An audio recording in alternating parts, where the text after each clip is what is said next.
Thanks for tuning in to Bourbon Drop. I'm your host Marvin. Today, something a little different. I've got 3 whiskeys and 1 bourbon. My buddy CA sent me a bottle of 10 Cup 10 Year. Definitely had me a little worried. I didn't know what to expect. When I cracked it open though, it was good. It actually changed my mind on low proof offerings. I mean, I'm not a low proof guy. 100 proof is pretty much my wheelhouse. I do like the high proof stuff. I think it delivers more flavor most of the time. That's not always the case, but most of the time. But I normally hover around 100 proof. So when I cracked this thing open and I got the nosing notes and tasting notes that I did, I was a little surprised. It actually made me want to do this video. I've got Michter's, had Michter's in the cabinet for a while. Haven't really sipped on it much. Cracked it open, never even wanted to crack open the Sam Houston American whiskey. Then I had a bottle of the Evan Williams single barrel before, wasn't that pleased with it, figured I'd revisit it since 10 Cup at 84 proof was so good, put it up against all of these 3 and see where we go. It's gonna be a blind. I've got the letters on the bottom. Letters on the bottom of the glass. I've also got the letters on the back. And I'll zoom in on all of that so you can see the letters on the back. Now let me get the table set up. Let's get into what makes one of these a bourbon and the rest whiskeys. Okay, so for it to be a bourbon, it has to be at least 51% corn, has to be made in America, and it has to be aged in virgin American oak barrels. There are a couple of other specifications, things like barreled at 125, no higher than 140 distillate, bottled at least 80 proof, certain things like that. But the main 3 are USA, 51% corn, and virgin American oak barrels. Anything outside of that makes it become a whiskey. So this 10 Cup 10 Year right here actually has bourbon in it. It is a very high rye bourbon. It is 64% corn, 32% rye, and 4% malted barley. But then they blend it with a 100% malted barley whiskey. And that's the only thing that makes this not a bourbon. Let's get over to the Sam Houston. The Sam Houston is the same thing. The Sam Houston is blended with grain neutral spirits. So this is a bourbon, but it is blended with grain neutral spirits. So therefore, this has to be qualified as a whiskey now. What I find funny is Michter's did everything to make this a bourbon, except for put it in brand new American oak barrels.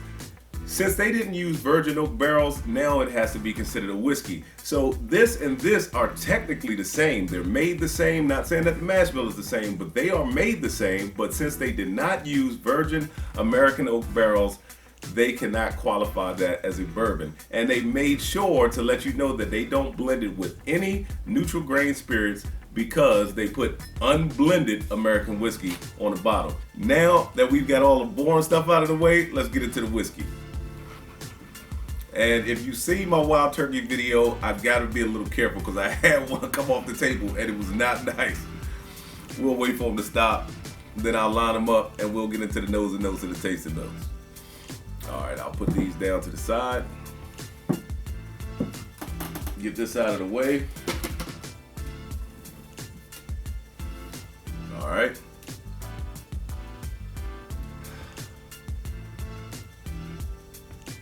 The nose is kind of light, a very light vanilla. There's a hint of oak in there.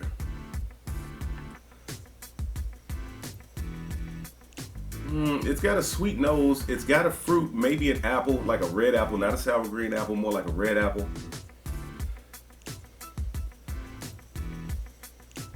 And just a touch of alcohol, almost like a grain alcohol, like a useful grain alcohol.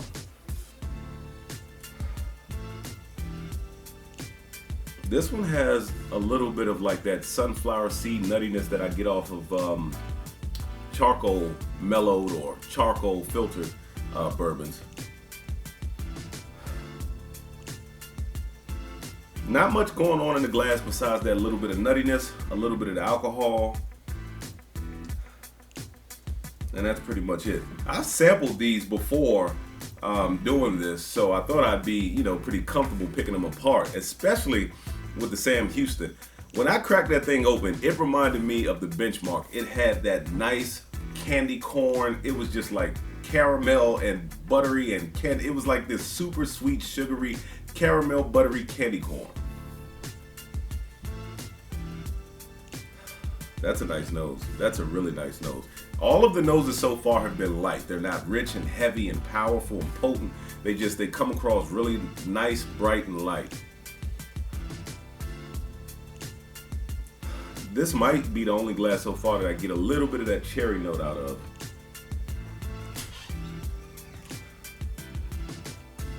Now this one here, this might be the candy corn. I'm not sure.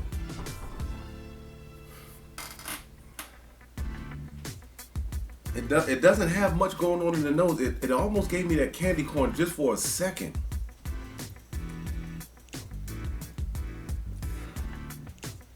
I don't know. Now that I got them side by side, they smell so similar. Let's go back through them on the palate.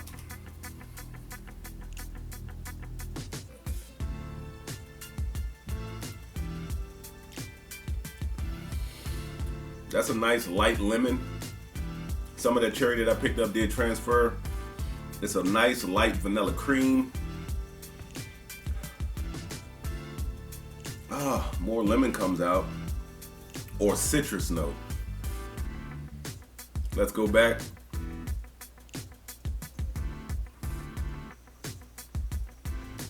This one is really light. It's got some spice to it. I don't want to call it early and say that might be the bourbon, but it's got a little bit of spice on the back end.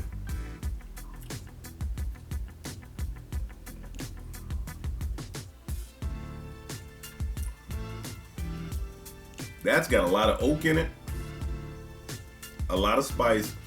It is not super sweet. That one might be the bourbon, I'm not sure.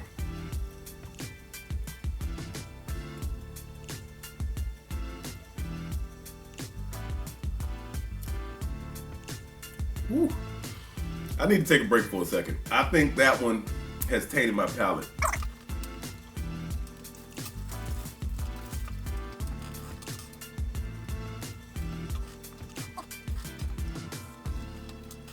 All right, I'm back. Let's go back into the palate. I think that one tainted my palate, man. I tried to do it without cleaning, but that one, the finish actually hung around a little bit and it kind of spilled over into this one.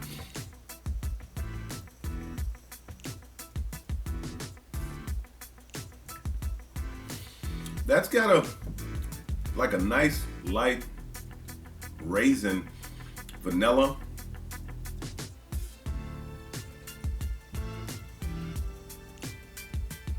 That's got a really nice mouthfeel too.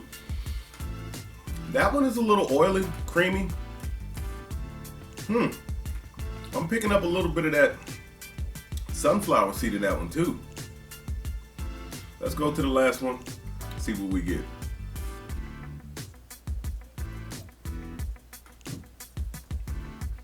That's the Sam Houston. That is the Sam Houston. I'm telling you. The Sam Houston reminded me of the Benchmark Full Proof with that candy corn. That is candy corn all day long. That is Sam Houston. And I'll tell you what, it has a useful grain note in it. It's very light, but those sweet flavors, that candy corn note, I really like that. I like the Benchmark Full Proof. I really like that. Let's go back in.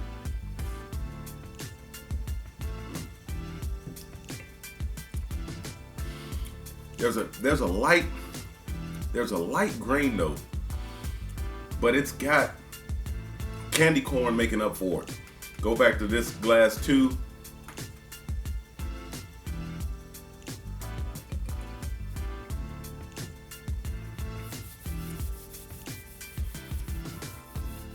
A little bit of that sunflower seed nuttiness, a little bit of butteriness. It's good. I like it. I like it on the palate. Let's go into glass 3.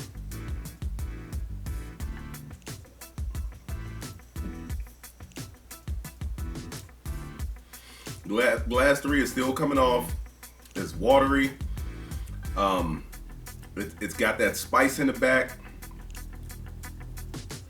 It has some of that sunflower seed nuttiness too. Not a lot of char. Actually, I don't get a lot of barrel char or leather on any of these, and I'm guessing because they're so light and proof.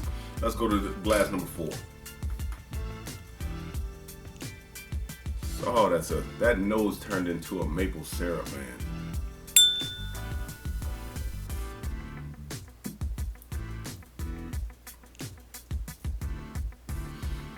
That almost kind of got rye-ish with the earthy notes. It almost turned rye-ish on me, and that's kind of weird. I didn't get that in the beginning. Now it's starting to get like that dark chocolate as it goes down. It finishes with a lot of dark chocolate across the back. Like I said, none of these give me any char. This one is giving me dark chocolate. This one is giving me that spice with a lot of oak. This one is giving me the candy corn. This one right here, let me go back to it. Yeah, that sunflower seed nuttiness even comes out in the nose now.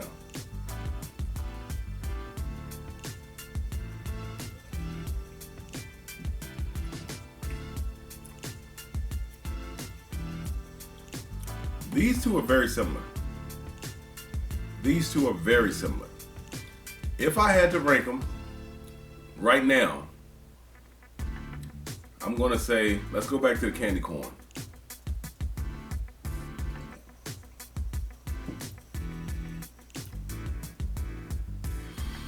If it wasn't for that youthful grain note, man, that thing would be a problem. That's gonna be number 1.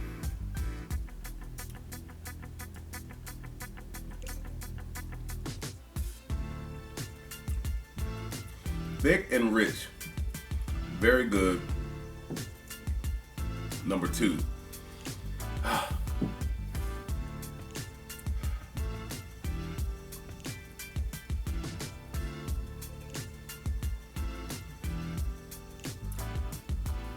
little bit of grape. It just showed up. It just showed up with that sunflower seed note. Go back into this one. The nose on this thing now is like a maple syrup now.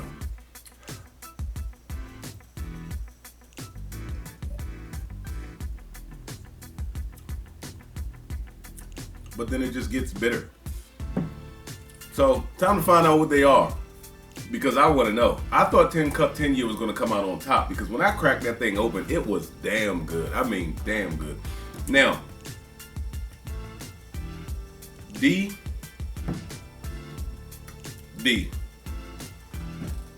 That Sam Houston, if it didn't have that grain note, that Sam Houston would be a problem, man. I'll turn this around. Might as well kill it.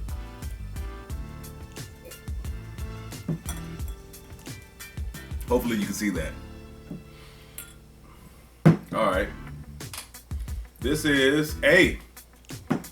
A is 10 Cup 10 Year. I'm telling you, man, for a low proof bourbon at 84 proof, this thing right here, wow, it's good. It's good. Let me run down the proofs because I never ran down any of the other proofs, I don't believe. I think I did give you the Evan Williams. So on the Michter's was 83.4 proof, Evan Williams 86.6 proof, 10 Cup 10 Year comes in at 84 proof, and then the Sam Houston comes in at 43 ABV or 86 proof. All right, let's find out what took spot number 2. I mean, spot number 3. B. B is Evan Williams. The Evan Williams. The first time I tried the Evan Williams single barrel, I did not care for it.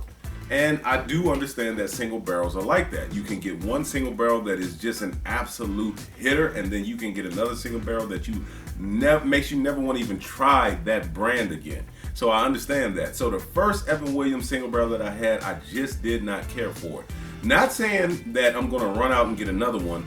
This right here now, I believe is only a Kentucky release or a distillery release. So they are still all over my market if I do want to go out and get another bottle just to shelve it and keep it tucked away just in case they gain value one day, you know, just to have it as a cool piece to talk about. I might do that, but other than that, I'm not going to run out for it. The Michter's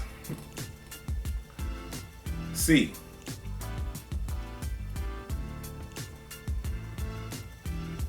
Hope you can see that. If not, like I said, I'm going to zoom in anyway. You guys will be able to see it. Might as well kill this one. More of that raisin note started to come out when I killed that one. This one right here, that sunflower seed note, it's like a sunflower seed nuttiness that I get off of mainly the charcoal filtered stuff. And I'm kind of shocked that I'm getting it off this Evan Williams single barrel right here. But anyway, now I've done my low proof, low down, low proof showdown, whatever you want to call it. Look, I had a great time. Hope you guys enjoyed it. So let the whiskey flow. Never run out unless you're headed to a drop. Till next time.